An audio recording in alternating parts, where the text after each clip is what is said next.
What's up, people? It's your boy Levelhead back with another Live and Level Gamers podcast. This is episode 143, and I have my boys in here with me. Starting with Mr. Keith Norris. Go ahead and say what you got to say, bro. Hey, what's going on, everybody? Happy Sunday. Let's get this next week over with. I don't know why I said that, but let's do it. And we got the one that's been on a pretty good hiatus back. K-Bone 20, what's up? Man, I'm here today. Finally getting some stuff taken care of. Life don't stop for you, but I'm here today, man, ready to talk about some games, man. Let's get this popping. Yeah, man, it's we in here. Sorry for not doing it on Thursday. Had some stuff come up, couldn't make it. And we are going to try to be quick today because it's an event going on later on today that I told I'll be there. WWE WrestleMania, I guess, is coming on today. So I won't be able to be on here all day. And I got some other stuff I got to do. So we're going to get it in. Let's jump into what you've been gaming on. Starting with K-Bone 20 since he's been on the longest hiatus. What you been gaming on, bro? All right, so I've been waiting for this for a while to tell you what I've been gaming on, because I went ahead and fired the switch up. Went ahead and hopped on the eStore. Went ahead and downloaded one of the demos. Oh no! Fired up that Kirby. Oh no! And whatever, man. Whatever. I fired up that Kirby and said, "This game is trash." Dude, I should have known what you. Man, that game is so trash.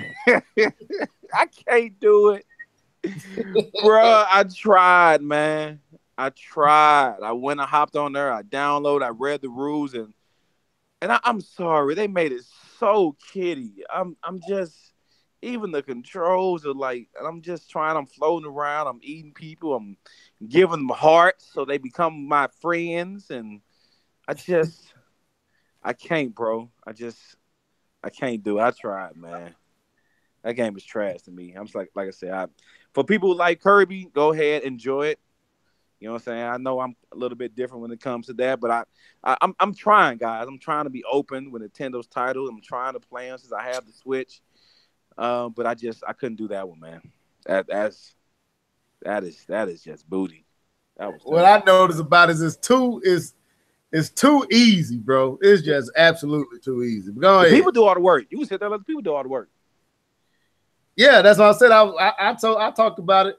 I think a podcast you wasn't on. I was thinking me and Keith was talking. I was telling them how it was points in the game. I literally did nothing, and everybody that I threw a heart to that became a friend, they was beating the whole stage for me. I'm just standing there watching them beat everything. So I didn't. Yeah, I'm with you. It's kind of the kiddie part didn't bother me. It was the easiness of it. I couldn't get into it myself. No, yeah, if it was fun and still kiddie, I have no problem with that. Like I have no problem playing a game as a little kiddie. Like I don't have a problem with that. If it's fun, it's fun. But it was trash.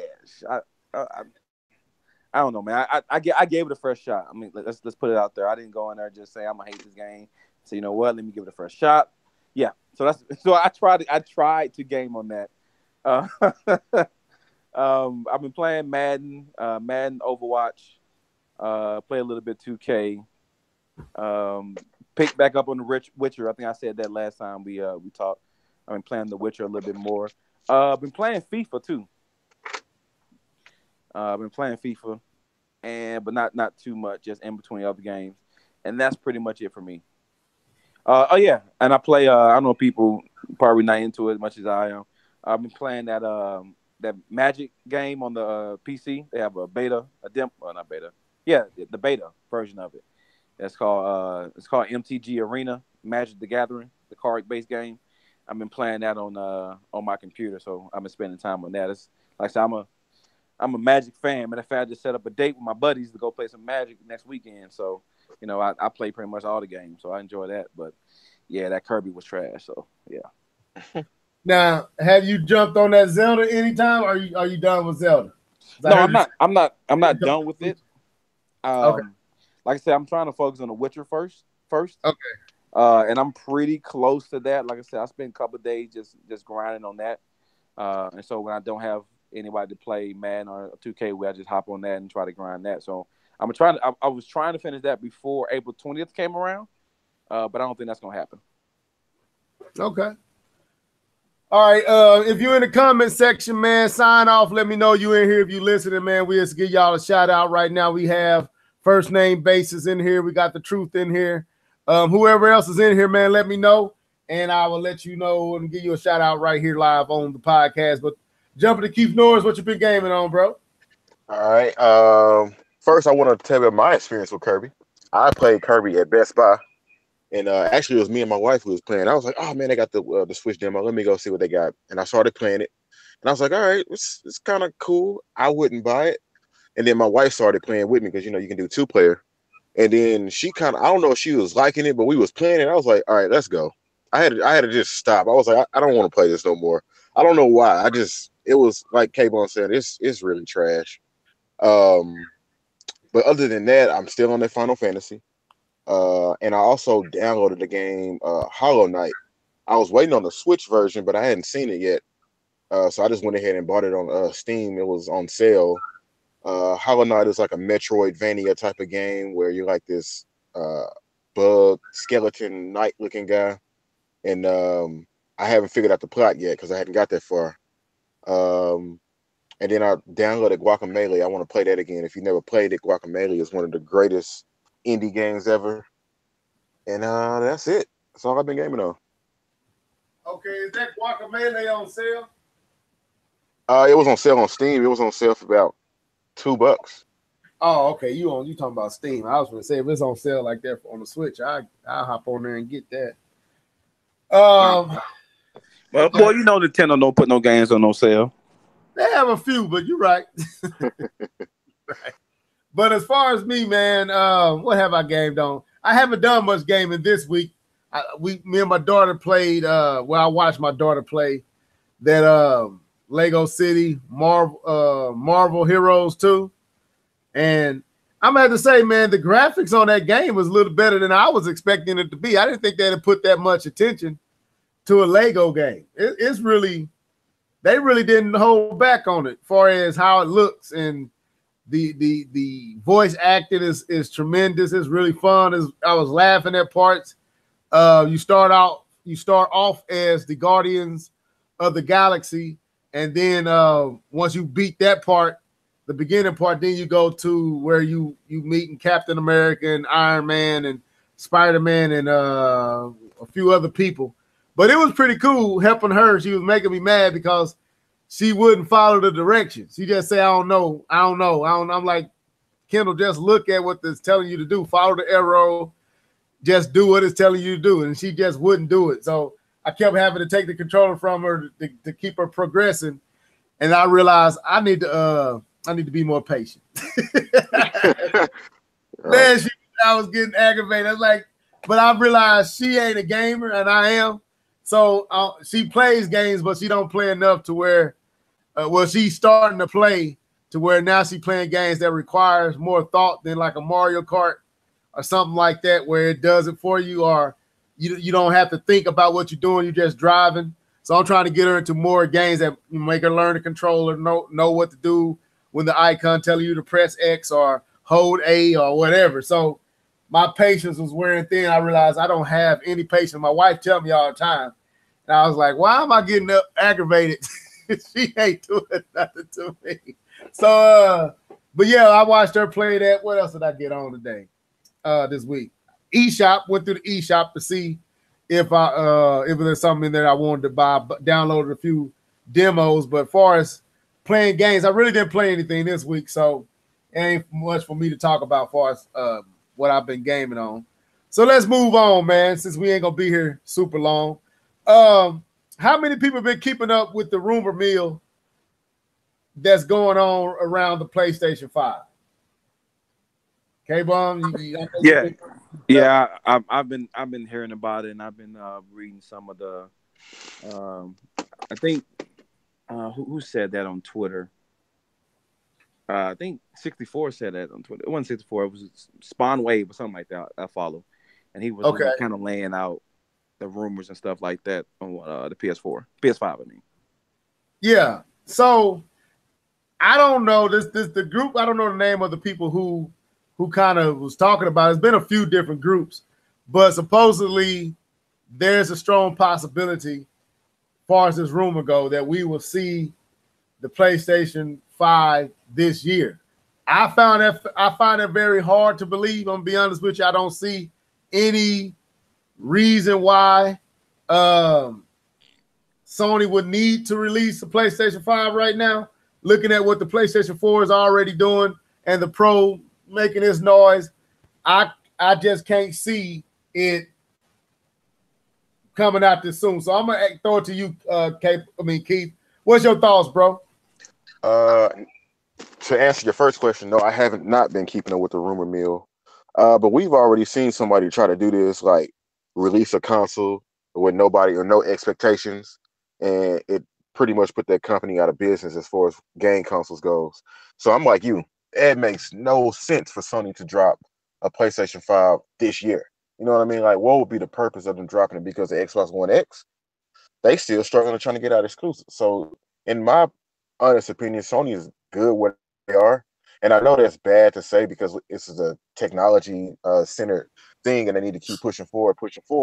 But there's really no reason to push it out unless you have some groundbreaking technology that you're going to revolutionize home entertainment. There's no point. And I don't think Sony has anything that's in reasonable price. Right. I'm with you. I'm gonna let K-Bump jump in here and give his thoughts, and I'll share mine. But go ahead, K-Bump. So I'll make sure I'm answering the correct question. What question am I correctly answering? Do you feel like this rumor that's suggesting that the PlayStation 4 will be shown this year and even possibly sold, like introduced to the market this year, is realistic? Do I think it's realistic? So, I personally, I don't think it's realistic.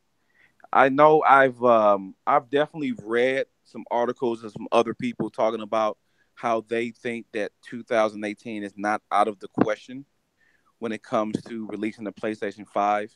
But to me, I just find it hard to believe that they could release a game console this year because to me, in order to release a game console, you have to build hype. I think Nintendo did a pretty good job of trying to build a hype with the Switch. With their reveal, we talked about in January that month was pretty much Switch month. That's all we pretty much talked about. Was the Switch in January. So to me, I don't know if I would classify it as being realistic to drop this game this year because I don't know if you have the time to build the hype you need for the PS5, and I don't know if the market is even at a place that you can build hype for a PS5, especially seeing the Xbox One X drop last year.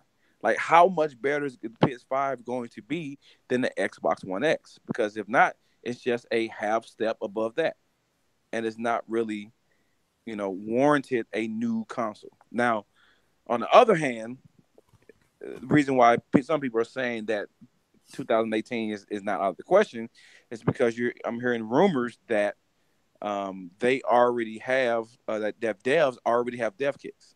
Yeah, that's what I was going to bring up. Yep. Oh well, I'll let you run with that then. I'll stop. No, go ahead. No, you fine. Keep going. No, so the rumors is that the devs already have dev kits, which means that a lot of the specs for the PS5 have already been not decided on, but a ballpark figure on what the PS5 is going to be like, and that's way down the line of development before you start actually creating dev kits to get out to people. I mean, you're past the design stage and you're into implementation, and you're into concreting some of the things that makes the console what it is, like the RAM and the speed and the graphics card and the CPU and stuff like that. You're already decided on what that's going to be if you're giving out dev kits on what's going to simulate your actual system, which means they're further along than what I assume they would have been. And I still think 2018 is too early. I mean, there's still so much life left on the PS4 and even the PS4 Pro because we still are not getting the stuff they're promising us. That's what I don't understand. How can we jump to a new console and you haven't solidified the promises you made on this console? You have to release a half console to do that. So, yeah. You got anything in response to that? I liked everything he said, especially the you haven't delivered your promises. I mean, we heard that before with the PS3. Yeah, I'm at this. I'm in the same boat as both of you guys. I'm trying to understand, first of all, where's the urgency? Where if let's say the rumor is true that the dev kits are in the hands of studios, which I'm pretty sure in-house studios might know what's going on with whatever new device Sony is making. I'm pretty sure of that, but let's venture to think that they actually have given dev kits to outside sources like EA or Activision or Ubisoft or Bethesda or whoever, Rockstar. And K-Bum, with you owning a PlayStation 4 Pro and just got it, mid last year, right? Yep. What, as a owner of the PlayStation 4 Pro, how would that rub you? You do feel kind of slighted. I mean, the thing is, they haven't even released Days Gone yet. So the PS5 may come out before Days Gone come out. Like, really? Like, that doesn't make sense to me, man. You've been showing this game for 3 years. It's not even ready to come out, but you're ready to come out with a whole new console? I don't. I forgot about that game. Yeah, I remember, but that's my whole point. And what's the other? Was it Detroit or what's that game? The other game that's supposed to be coming out? Yeah, I think that come out in May, I believe. I think that. Okay, that come out. Yeah, that's in May. But yeah, I'm with you. It's like when I'm thinking about getting the Pro, I have the 4K TV. I'm considering getting the Pro. I just bought a new computer, so that's kind of going.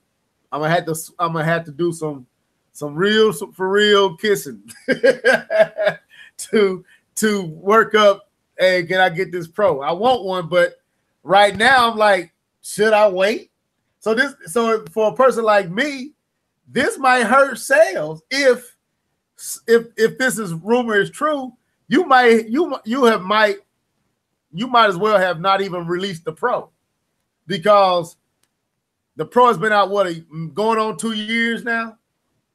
So the Pro is supposed to be the answer for where 4K TV and home ratio is. The 4K Pro makes sense for where 4K in the homes are at right now. But if you jump into a PlayStation 5, like K-Bum said, and it's only marginally better than the Xbox One X, really? Like, it's like Nintendo. If they made a revision and they released it this year, I'm going to be salty as a Switch owner. And if I went out and bought a Pro and they come out with a PlayStation 5, I'm going to be salty as a Pro owner. I just dropped $399 bones, and you going to turn around and release another system? What you going to price tag it at? What is it going to be like the Xbox One X, $400 or $599? Like, where are we going in pricing? So I just can't see it, man. I don't see no way, unless it's not a device that we think. I don't see them doing it. I just can't. True. I don't see it. Now, see, I didn't think about that. I didn't think about it being not a traditional console, because I know we've talked extensively. We talked about these companies moving away from these standard consoles and moving more into the streaming space, the digital space, and not being a traditional console. I mean, but everything I'm hearing about this so far sounds like a very traditional console, and therefore it makes me wonder: is the market not if Sony ready? Is the market ready for a PS5? It's not. The X is proving it. The Pro proved it. The Pro proved that the market isn't ready. The X is proving that the market ain't quite there yet. People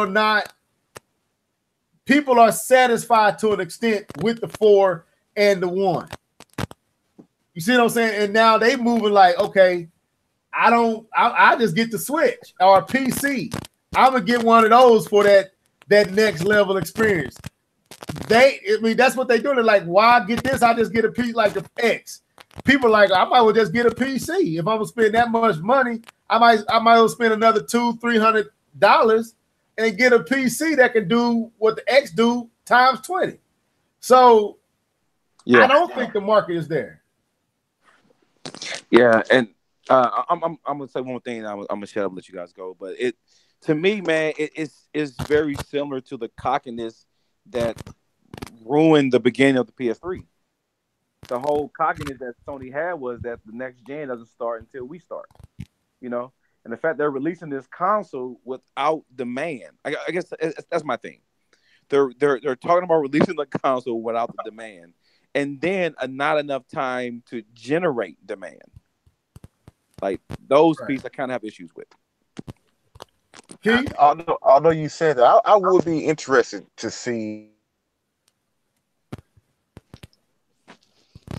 Even though I said, it put a certain company out of business, but I want to see how much power Sony actually has in this gaming space to just release a console and be like, what you gonna do? That would be, like you said, very cocky, but at the same time, I'm curious to see if they actually had that type of power, because for months, even last year, I think, even when D2K, he was talking about it, we were talking about Sony doesn't really have to do much from what they're doing right now. And if they just release a console with that same statement be true, you know what I mean? Like, oh man, Sony dropped a new console, I gotta go get it. It don't matter what it has, it's Sony. You know what I mean? Well, so yeah, I think that would be intriguing. First of all, let me say, what's up, Tony, man? We see you up here in the live chat. Keith, I would say, didn't we kind of see that with the PlayStation 3, that type of arrogance was tested? Yep. And failed? Yep. But the PS4, it's like, it's different. I don't know how to say it, but it seems like it's really different now. I say the PS4 is, but people are not jumping on the Pro. They satisfied with the 4. Yeah, they buy 4 Slims and 4s. They not. Everybody ain't like, okay, they dropped the 4. They dropped VR. VR is not selling at all. But they're still promoting VR. Let's make sure we say that they're still promoting it. That they're discounting the price, but they are still promoting VR. Yeah, but as far as I just listened to something today before we got on, it was saying they have dropped the price and they have all but said giving up far as they ain't moving on, but it's not generating the sales that they hoped it would. And the Pro is doing.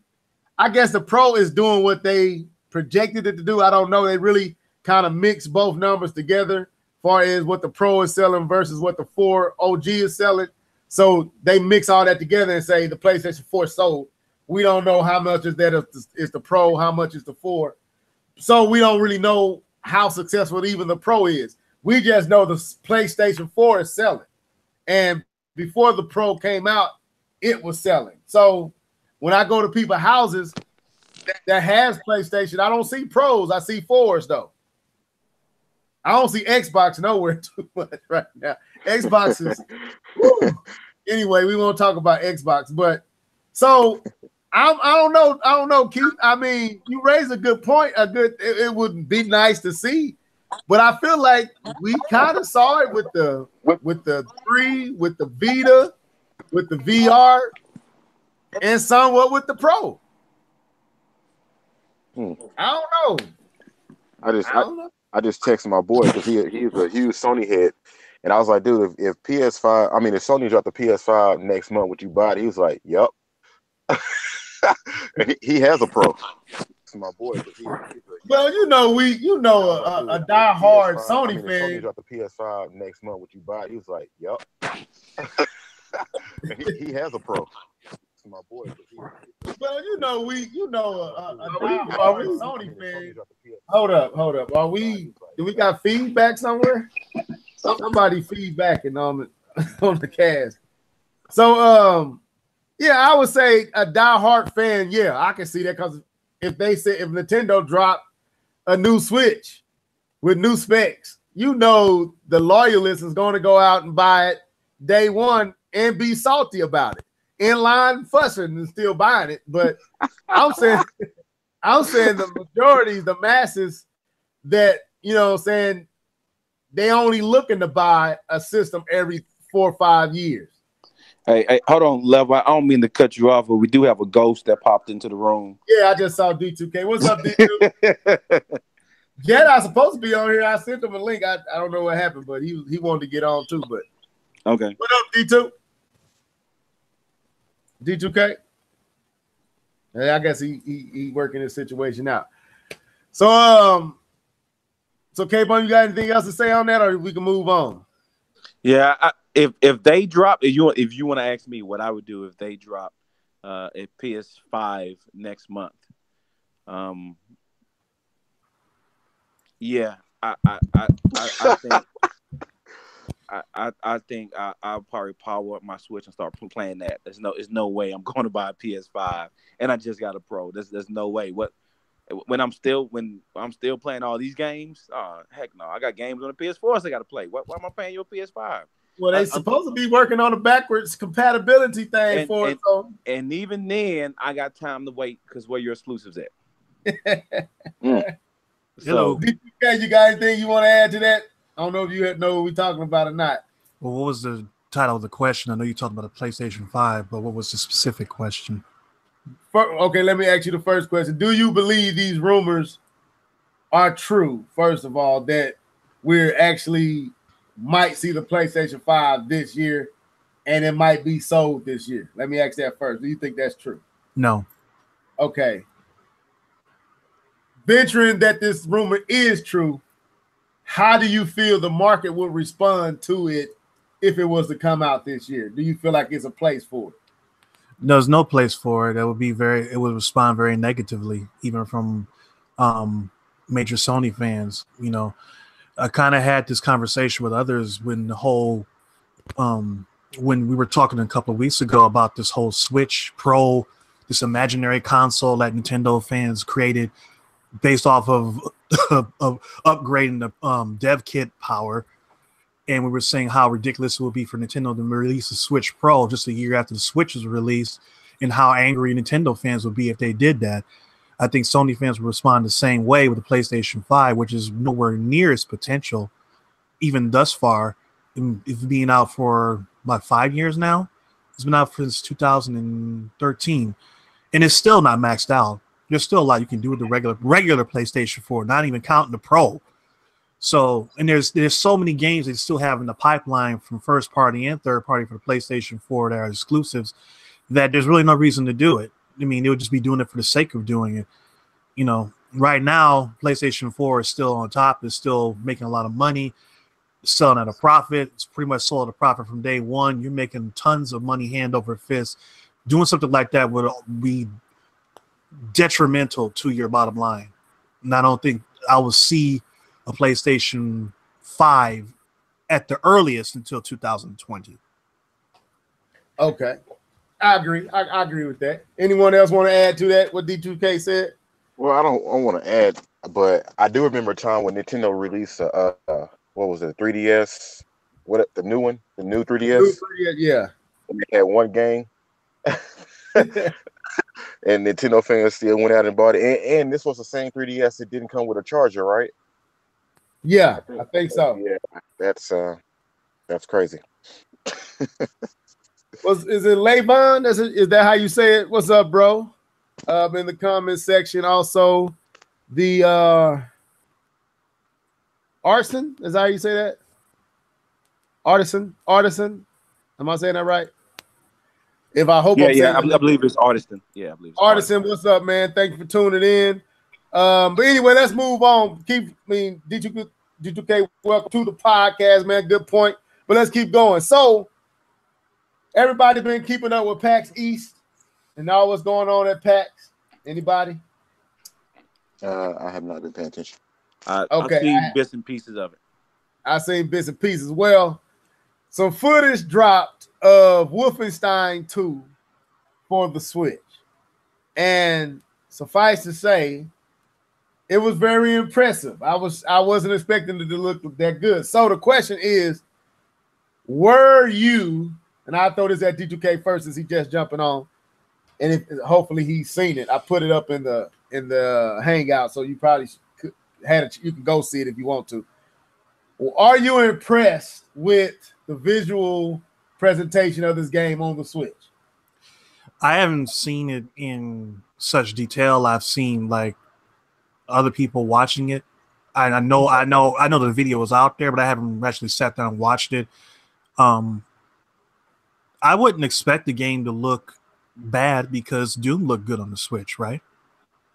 Doom look decent, but this game look better than Doom. I'll tell you that from what I've seen. It looks a lot better than Doom. But yeah, you're right. Doom looks good.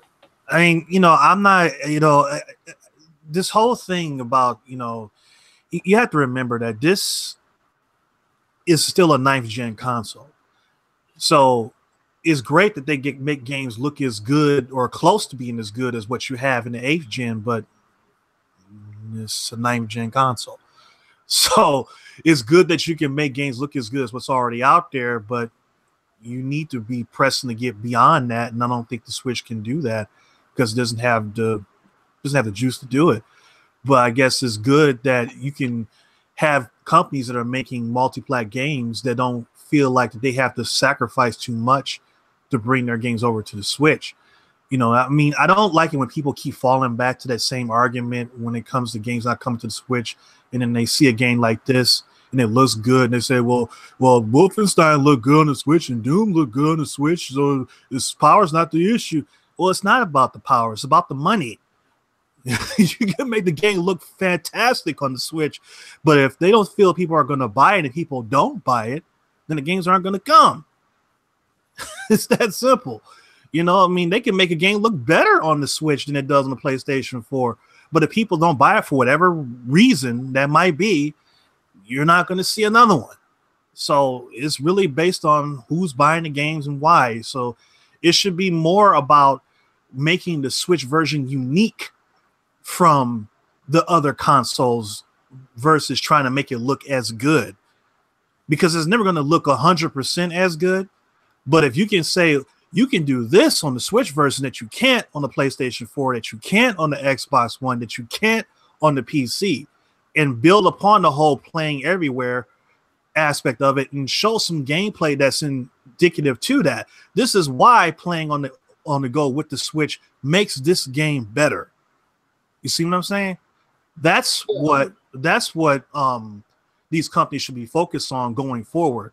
It's good to try to make it look as good, and it's good that it looks as good, but I don't know if that's going to translate into more sales versus people not buying it. Because if you are really a fan of this series, Wolfenstein, because it's been around for like 30 years, you probably bought this game already. If you're a Nintendo fan, maybe you would say, well, I'll wait for the Switch version to come out. But if you weren't a Nintendo fan, so to speak, but you had a Switch because you wanted to play Nintendo games and stuff, I'm pretty sure that you probably bought this game already. So that's what I have to say about that. I would say I add to that one thing that is making it different from the other version is it has gyro controls, meaning motion controls like on Splatoon. So you can control it almost close to a PC mouse and keyboard type of way. Now, are they showing any of that in the video? Because, like I said, I didn't see it. There's a few videos out there where they showing it the same when they added that feature to Doom. It's already present in Wolfenstein 2. So, and they pushing that, and on the go aspects, like you can play like this and play on the go. So yeah, you're right. They probably should promote those aspects as well. But you make some good points, man. I'm gonna throw it to Keith, then I'll come to you, K-Bob. Oh, so what was the original question? I guess my original question was, how impressed were you with how it looked? Okay. I mean, I guess I'm gonna kind of start off like D2K started off. Doom looked good, so I'm not like thoroughly impressed, but I am impressed. I am very impressed with what they're doing with it. I am actually going to purchase the D2K. I'm gonna go ahead and throw Nintendo a bone with this one because I've seen the game on sale for my PC, but some reason I just didn't want to buy it. But yeah, I'm very impressed with the tech, what they're doing with it. I want to see how far they can go with it. I think Level, you said something about like if if Wolfenstein looks like this, I wonder what Nintendo, what was it, Metroid and these other games may look like. Whatever Retro is making. I was going there. I was gonna say that part too. I'll table it. But yeah, I'm I'm just curious what these other games will look like and how far they can actually push the Switch and like how can they really stretch this thing out. So yeah, it's coming along very nicely, and I'm excited for it. Okay, K-Bomb. Yeah. So watching the game and seeing it and seeing it in this footage, it's good, man. It's good to see that they're producing a game that looks like this. As kind of D2K was saying, this shouldn't be abnormal, but it's good to see that the Switch device being, and let's give it credit, as powerful it is while being portable. That it can produce something like this. So I think it's pretty cool. Again, the more games that, as I said from the beginning, the more games Switch owners can get, the better. Especially if people are actually putting the time and effort into the actual game to produce something like that. So, because the thing is, that's been the biggest thing. Like D2K kind of said it, is that if they're not putting the time and effort to make the game look good, then if it doesn't sell good, that's kind of their excuse they kind of use for not making it look good. So it's kind of like kind of eats itself, how they try to do it. But, hopefully when you put the time in, you put the money in, you make a good game, that you can get the same kind of return and effort you put into making it. So if they keep getting that, you'll keep getting quality games. Hopefully continue to get quality games on the Switch and try to get us to the place where both are coming out at the same time, that you're getting the night gen version game the same exact time that the PS4 and Xbox One X or Pro, whatever you're buying these days, that you're getting at the same time. So that's the hope, and I hope they get there with Switch owners. But I like it. I think it's good for Switch owners. I think it's good for Nintendo to be able to showcase this kind of graphics on their system. Yeah, I'm gonna kind of piggyback with K-Bub was saying, and what Keith and D2K said. Was I impressed? Yes, not because it blew me away. I was impressed because, first of all, I didn't think any studio would take the time to do this. Like to have a studio willing to put out the effort and make the game look like this on the Switch. We could have saw this with the Wii U too. So it ain't like it was impossible. It was possible. They just never would do it. So to see studios taking the time to make these games that most thought would never see the light of day on a Nintendo platform, let alone the Switch, and to see this type of game on a device like the Switch is highly impressive for me. But adding on to that, going into the second part of this question, it makes me, and Keith kind of threw it out there, it makes me wonder if a studio like Bethesda can make a game like this look as well as it looks on the Switch, to where it ain't the PlayStation 4, but it dang sure ain't no fall off. It's just a little small difference in visual quality and fidelity. And I remember something Miyamoto said a while back, that they have mastered Unreal Engine 4. They, like the in-house studios, have mastered Unreal Engine 4. And to see these type of games coming to the Switch running on that engine, what could we expect from Nintendo first party from the games like Metroid Prime and possibly whatever Retro Studio is working on? What can we expect for them? I'm gonna throw it to Keith, you first. I'm gonna come back to you, D2, then I go back to you, K-Bob. What would you say to that, Keith, since you was already going to talk about it? I hope they're making. You said was Retro making? No, I said, what does this, like when you see a game like this, knowing that based on what Nintendo said, like Miyamoto said, we have perfected Unreal Engine, the Unreal Engine 4. what could we expect from Metroid Prime 4 or whatever Retro Studio is working on? You can expect something graphical. I would hope. I know Unreal Engine. Like I have never really done like the studies on it and stuff like that, and what all it can do. But from the videos and things like I've seen it, it's all been like a graphical push. So I'm hoping to expect something very graphical and at the same time something very Nintendo, if that makes sense.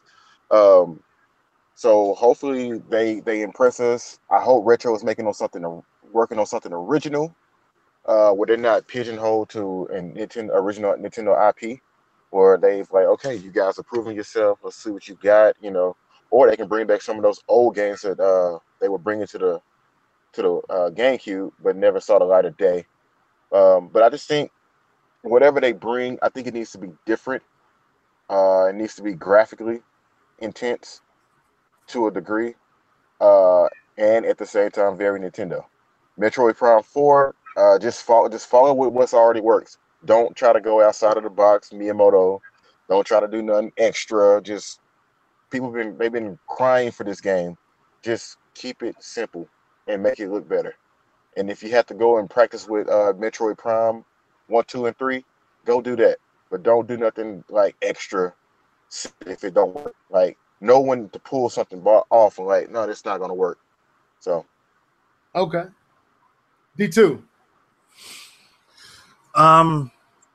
Well, I remember back when they were saying that Retro was actually, they had built their own engine from the ground up for whatever it is that they're working on for the Switch. So I don't think they're going to be using Unreal Engine 4 for that. But everybody else, Unreal Engine 4 basically allows you to get the most out of whatever hardware that you're using, so that there's nothing left in the drawer. Basically, when you've done making the game, you've used every ounce of strength that console has. That's what Unreal Engine 4 does. So any company that's using Unreal Engine 4 making games for the Switch are going to make games that look really, really good.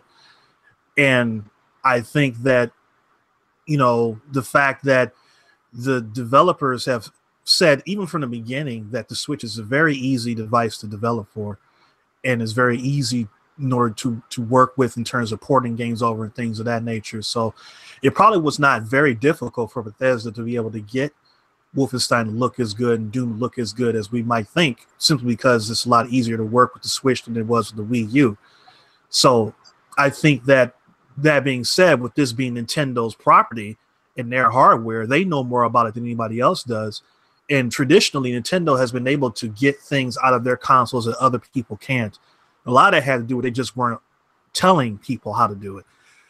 They were just withholding information from developers, and Bethesda was one of the companies that said that. As a matter of fact, ironically.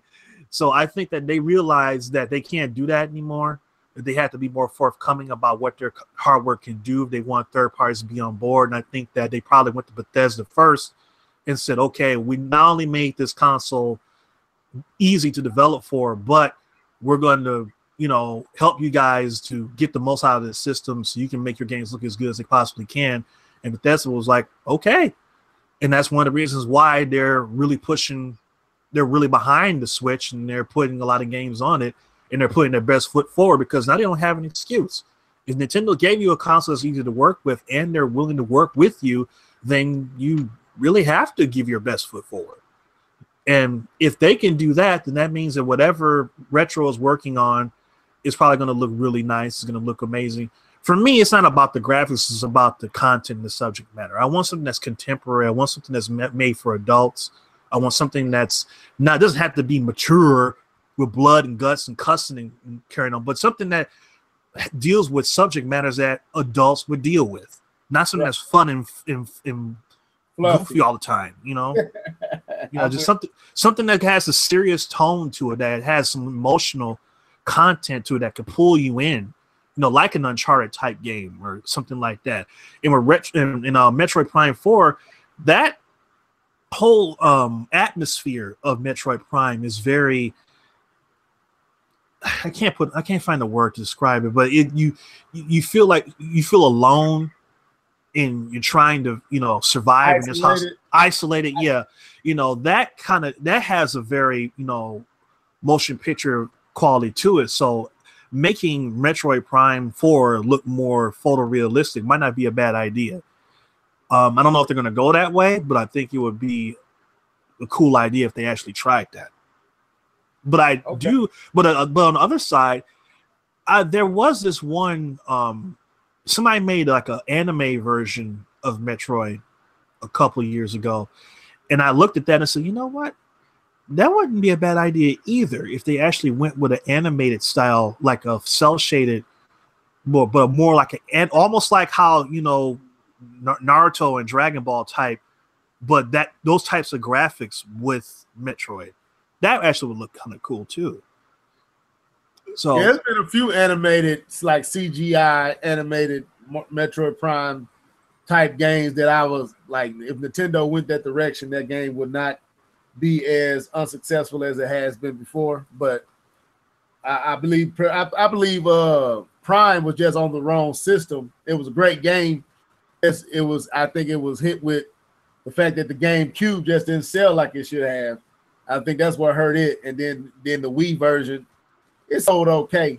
But I think if Nintendo did what you're saying, that franchise could move up there into flirting with the Mario and Zelda type sales. So yeah, I'm with you on that, D2. With you on that wholeheartedly. Hey, K-Bun, what's your thoughts? I don't forgot about the question, man. It done been too long. I done drift off. It's a Sunday afternoon. I done forgot the question. I'm looking at this D2K. Like, I haven't heard D2K voice in a long time, man. What's up? But what's going on, man? What's going on? What's up, man? Go ahead. What the question, bro? The question was, now that you see a game like Doom, like Wolfenstein, like LA Noire, which is a lesser example of this.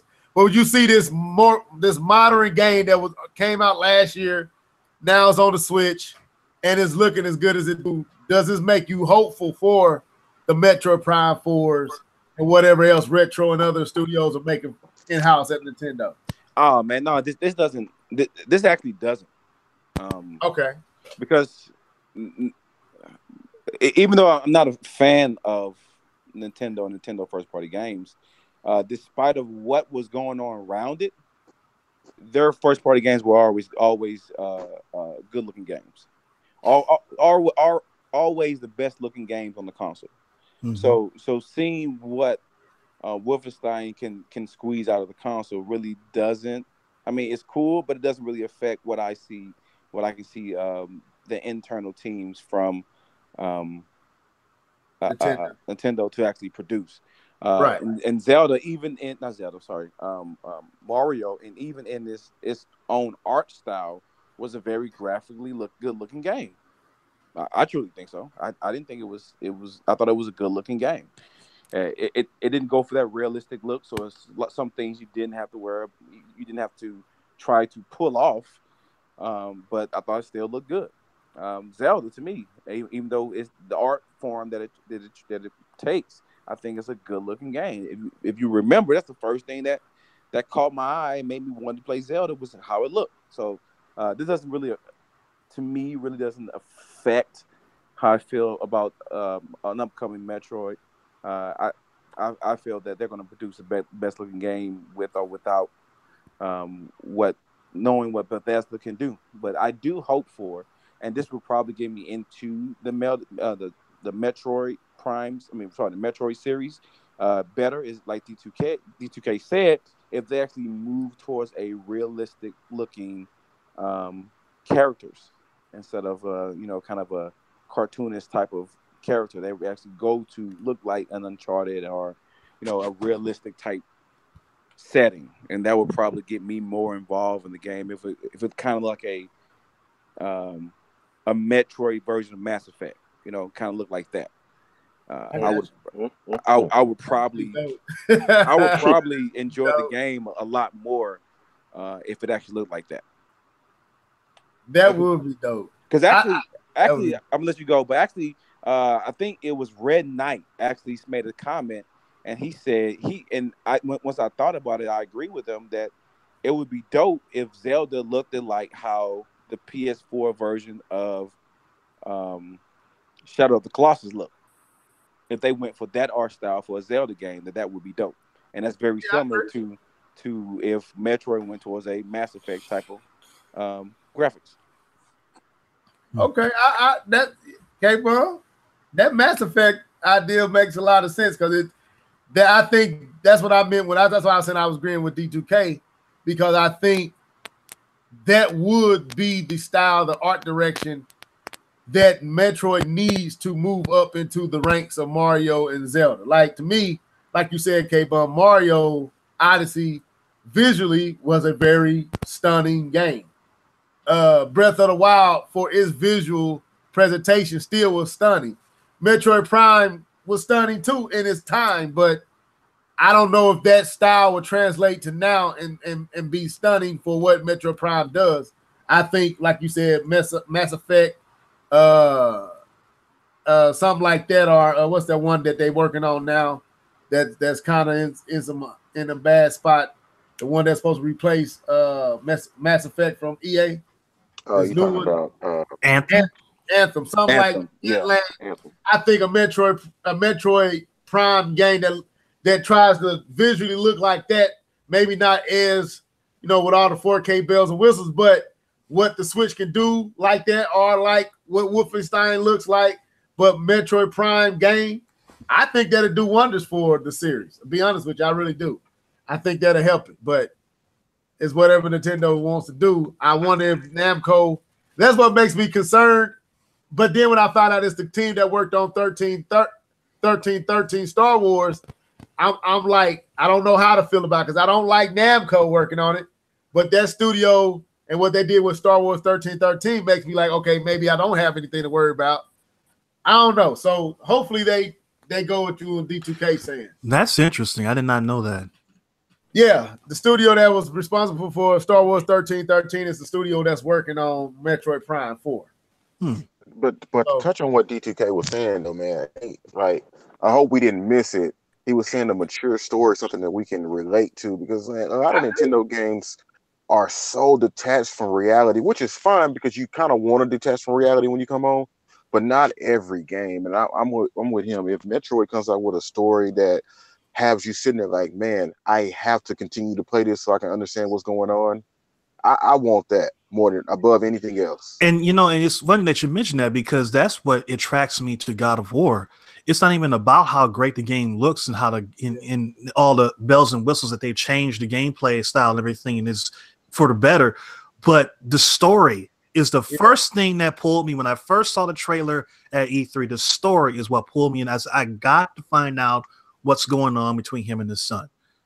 Right. That can sell games more than anything else. Yeah, because the scene that got me was the scene where they was on the boat and he picked his axe up and he threw it at the whatever god, that snake serpent god, and it kind of blew in his face and blew the axe back at him. And his son said he's going to help us. I was like, I gotta see what's going on with this. I gotta see the storyline and see where they taking it. So yeah, I'm with you, D2K. I think they attempted it with that Metroid Other M, but they have effortly went at it. They didn't really put a full effort. They just was faking the funk, trying to act like they were serious about a storyline. Yeah. And did typical Nintendo stuff. So if they do take the storyline serious and make it to where it would appeal to a D2K, to a K-Bum, to a level, to a Keith or Jedi, yeah, I think they'd be going down the right path with the title. You're right. I actually don't have a problem with Other M as far as like the story and how Samus was talking. I have a problem with the gameplay. Yeah, I didn't like the gameplay. Like, after I look back on it, turning the remote to shoot like you're in first person but you can't move, like it was too much. It was Nintendo being extra as Nintendo. It was too much of a departure for what you're used to, especially what you just got through playing with Metroid Prime 3. Right. It was that wasn't the direction needed to go.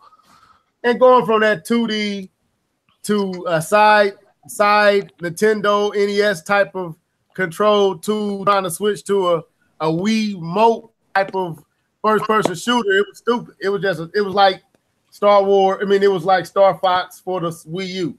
It just didn't work. So I'm with you on that, Keith.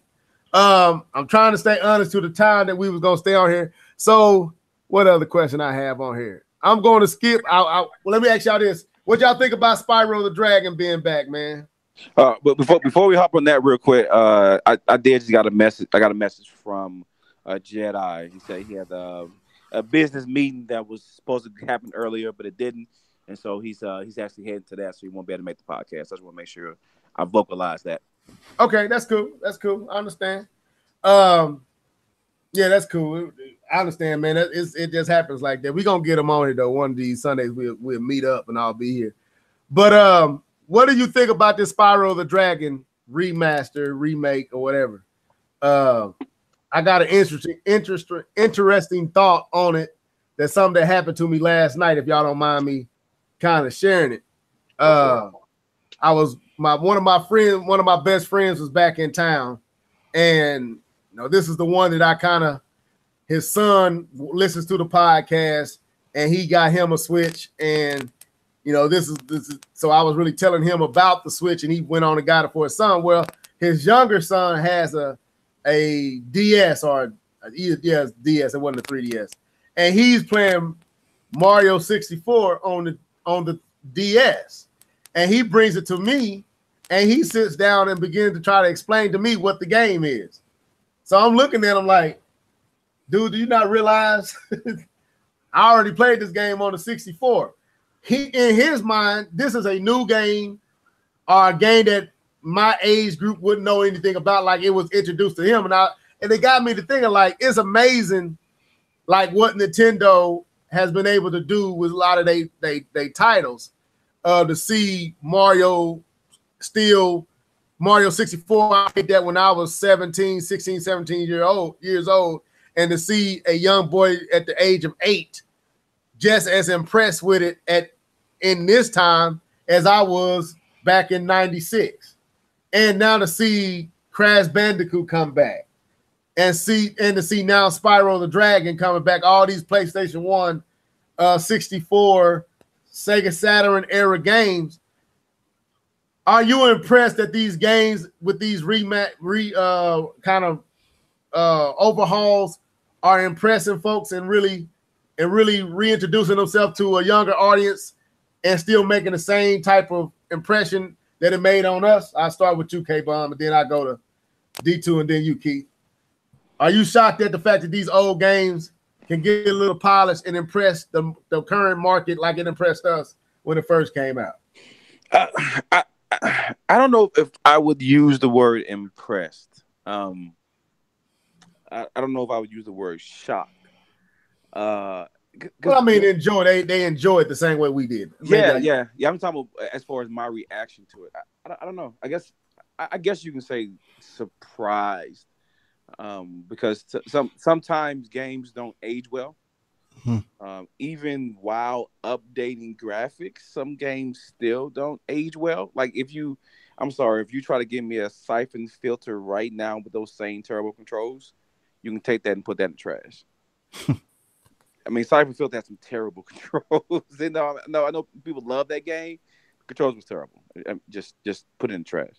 And so, yeah, certain games are able to stand the test of time, and you can put a nice little polish on there and put it out. Because I just looked at the Spyro game, and I've seen it several times. But I want to give another good look, and it looks actually good. I mean, the graphic wise, it looks comparable to what can be done now, especially in the mobile space and in the PC space.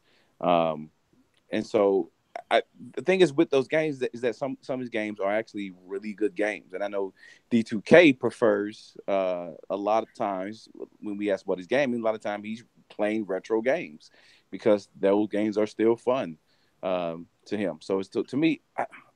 I'm trying to box it around because it's hard to say surprised. I'm not really surprised, but then in a sense, I actually am, because I guess it depends on what type of game. Because some games do hold up well. Because I still think the original Pokemon for the 64 holds up well. If you put a nice polish on that and put it back out, I think people will play that. I think it will still hold up well even right now. I know I was a big fan of it. That's why I played on all my emulators.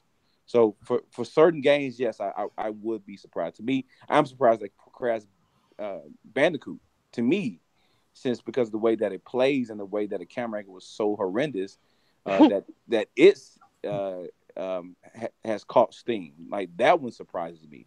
And even the first Resident Evil, because it has the worst camera angles ever. To me, those are surprising. But Spyro was actually kind of 3D ish. You can spin around and stuff like that. So yeah, so I would say yes and no to your question, I guess. Okay. What's up, K Genius 947? Who else up in here? Okay, that's another new. All right, go ahead, D2.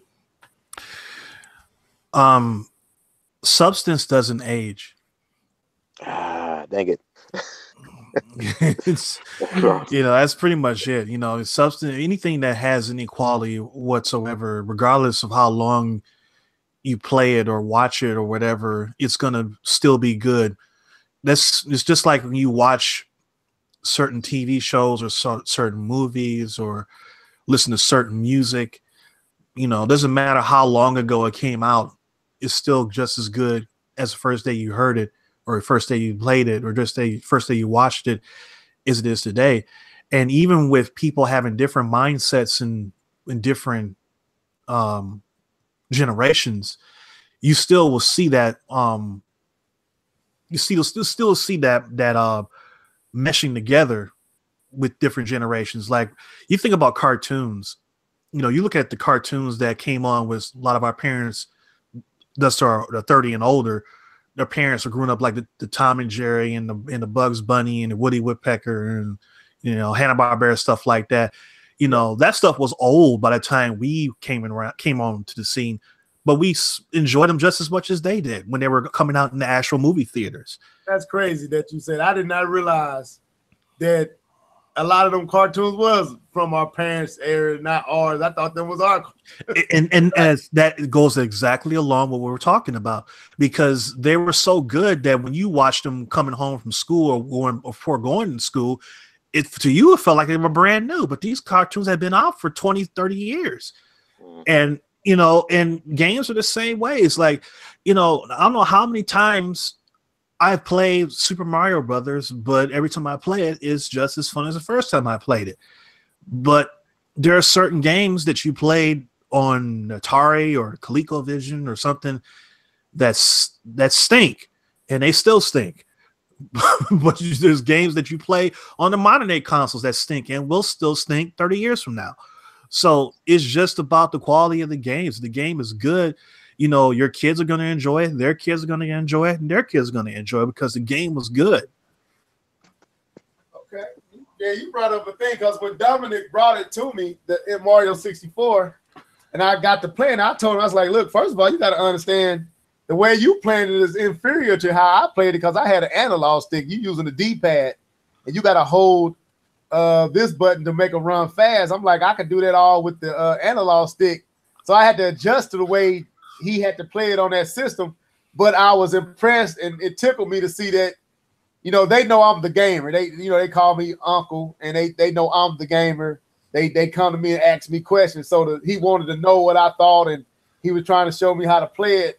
But when I told him I played this already on the 64, he said, "Have you beat it?" I was like, "Yeah, I beat it. I beat it a long time ago, young man."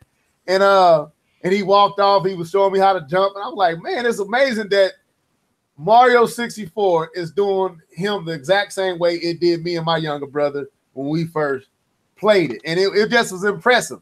So, but anyway, who was next? Was it you, Keith? Yeah. Go ahead, man. Speaking of Mario 64, I played Mario 64 for the first time in Toys R Us. Moment of silence, please. Oh, man. All right. Yeah. No. But just like the substance of the games does not change. And he went into movies, and I was going to start off with, so wait, like we still love that movie. But I can't. Like, and kids, like my son is going to grow up and he's going to watch it and he's going to enjoy it just like I enjoyed it whenever it came out. But yeah, the substance doesn't change. You can put a new fresh paint on it, fresh coat of paint on it. You can do whatever you want to as long as you keep it the if you're honest about the material, I guess you could say, then it's gonna hold up. Because if it was good then, it's good now.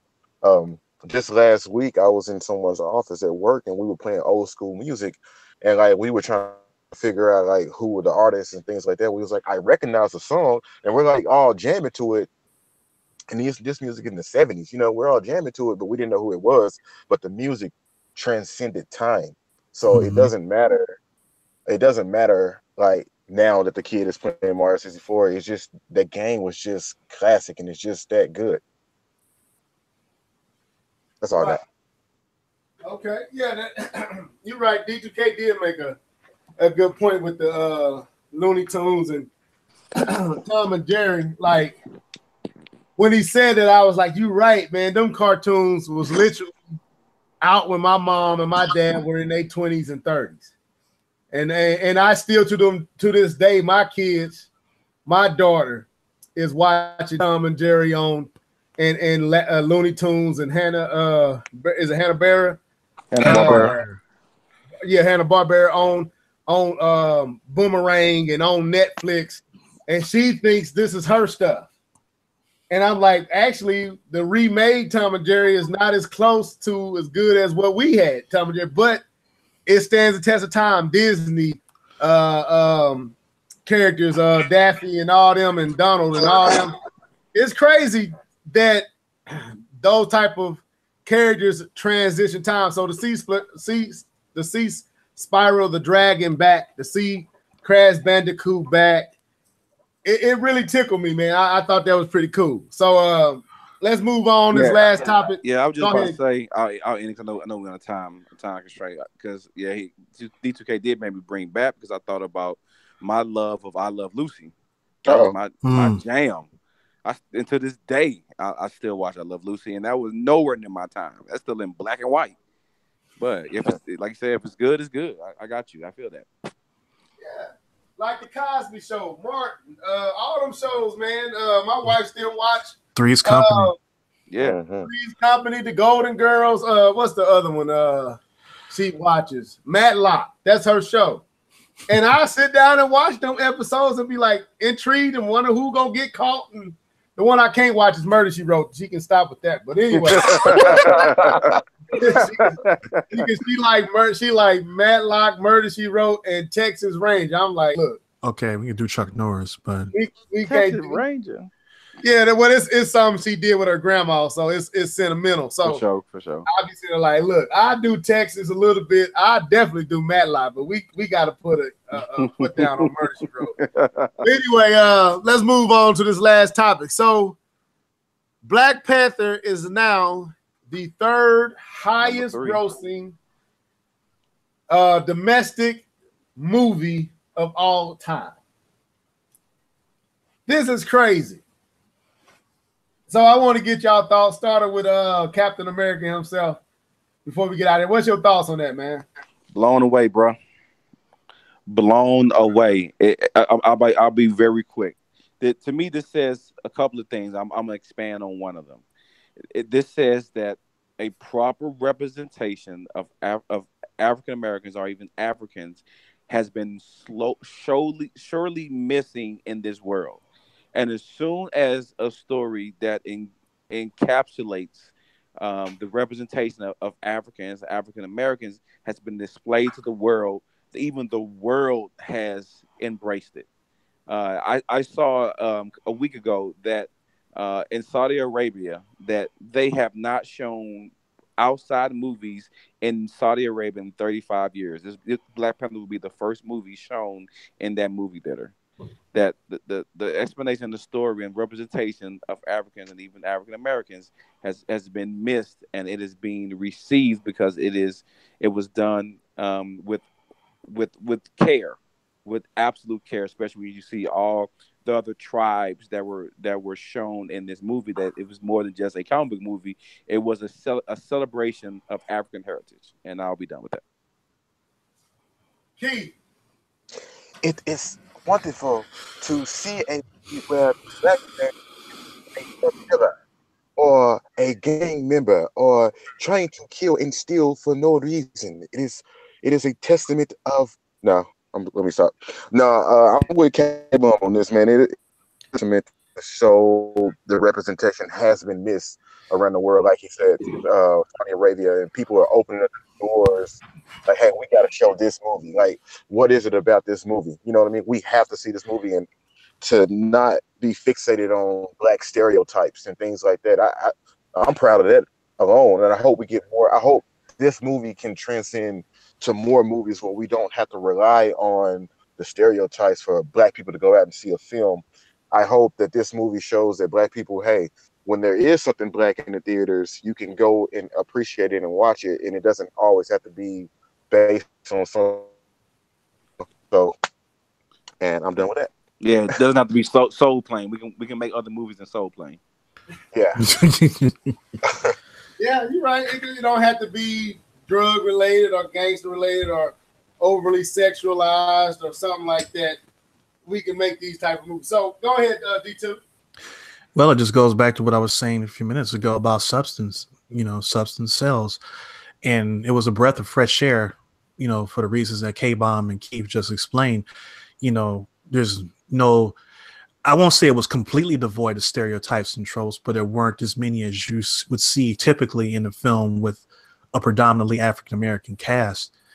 And I think that people picked up on that and say, finally we can see African-Americans or people of African descent on screen doing something useful rather than something there's something that people can look at and say, that's a noble cause. That's something I can believe in. And not just African-Americans, but people in general. Because I think that one of the problems is that when we make movies, we make them too black to where we enjoy them, but other people really wouldn't because they can't really relate. This is a type of movie that no matter what your skin tone is or what ethnicity you are, had relatable elements to everybody. And I think that's the reason why this movie has done so well domestically and worldwide. When you make a movie that's just good, then people are going to want to go watch it. It kind of reminds me of Coming to America. Coming to America was a hilarious movie, but it had a lot of things that everybody could pick up on and say, yeah, that's happened in my family, or that's something that happened in my life, or I can relate to this. When it's relatable to everybody, then you're going to see people jump on it like it's a life raft from the sinking ship. People are going to jump on it when there's character, where there's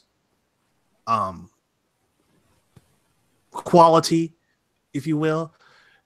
And this movie was very well done. It was very well shot. It was very well directed, produced. Actors did a great job. The dialogue was good. There really wasn't anything that you can say, well, this is a problem or this is messed up. I mean, every movie has a little, notches of mistakes here and there, but this movie was done very well. And there's really nothing really lacking about it. So there's no reason why it shouldn't make a lot of money. And hopefully they will continue to do movies like this from now on. And people who were guilty of relying on stereotypes and tropes can realize now that we don't have to do that anymore. Now we can get into more serious things. Why can't we have movies where it's about science, but it's predominantly a black cast, or something, or about business and it's predominantly black cast, or about doctors and it's predominantly black cast? You know what I'm saying? Where it's not just the stereotypes, where you can just do a movie with a predominantly black cast, but it could be of any subject matter. Okay, I'm with you. Like that is what, to me, what this says is all the stereotypes, all the misnomers that these type of movies would not succeed, and that's why it was never justifiable to put that type of money behind one that has just been debunked. And I hope and pray that they don't consider it a phenomenon and a fluke. Yeah, like the Wii was. Like people thought the Wii was just an anomaly, it's just a one-time phenomenon. I hope that they see that this can be produced and over and over again. They can do this again. This can be achieved again if you do it like D2K said, with the same quality, with the same intention. You can recreate a scenario, a movie with black leads can generate the same type of attraction that this movie is doing. So it's just amazing. I'm gonna just be honest with you. I did not foresee this movie doing as great as it is currently doing. It's crazy. Like when it was trending at first, I was like, oh, it'll break 1 billion and it'll be done. You know, we can be proud. Now that it's still months later, still trending and tracking like it's tracking, it's like, man, what? When will it continue to break? Like, will it move up another notch, or could it possibly even reach #1? Like it's kind of crazy, man. I do have one question though. Somebody put this graphic up on one of my social media. It said, what if this movie, if the same care and detail was put into this movie, but it came out like maybe 20 years ago, and the leads were Wesley Snipes as Black Panther and Denzel Washington as Killmonger? I don't know. I don't think it would have. I don't think it had the same impact. Nope. Because you got these two characters, they're very vastly deep. Yeah, I don't think it had the same impact. Chadwick and Michael is like, they're known, but they're not like rooted in like just black. Even though Chadwick, most all his movies are like black heroes and black old famous character. Yeah, he's not built off that. I guess you could say it doesn't feel that way, anyways. If that makes sense. Where Denzel, they already have a fan base that's like black. Oh, I gotta go see the new Denzel flick. Or it's like people didn't even know Chadwick's name going into Black Panther. Yeah, I think them two characters, it would have been Denzel as Black Panther or Wesley Snipes as Black Panther. So you would never accept him. It'd always be Wesley Snipes in a Black Panther uniform rather than him becoming the Black Panther. Or Denzel as Killmonger is still Denzel. You know, I don't think it'll be like what he did for Malcolm X, where he literally almost, if you forgot that it was Denzel. Well, I don't know about that, because it's really, really, really creepy on how similar Denzel Washington was. I mean, if you actually just listen to Malcolm X talk, you would swear you hear Denzel Washington. Wow. That's what I'm saying. Like Denzel almost became Malcolm X to the where you forgot it was Denzel. I don't know if they could have pulled it off in these two characters though. But that's a good question. Yeah. But anyway, I hate to have to end it. All right, go ahead, bro. Go ahead, bro. Because I gotta go somewhere, and so we're gonna have to push it on. We have to push the brakes. This crew will be back possibly this Thursday, so we can pick this back up then if y'all available. But I gotta get out of here. Dang, huh? Bro. You the one giving this good topic at the end, gonna run away with it. Well, you know, I thought we was gonna get to it much faster, but we'll pick it back up.